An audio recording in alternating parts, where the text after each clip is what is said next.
Uko wapi? Babe, sina makwambia niko kwa shoga yangu. Anaumwa. Upo kwa shoga yako sehemu gani?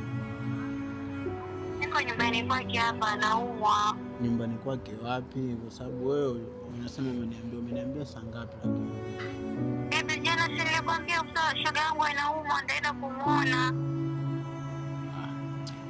Huyo shoga yako anakaa wapi? Anakaa huko maeneo ya Maniliu ya Bunju. Anakaa maeneo ya Bunju? Kwa maana hiyo sasa hivi uko kwa shoga yako?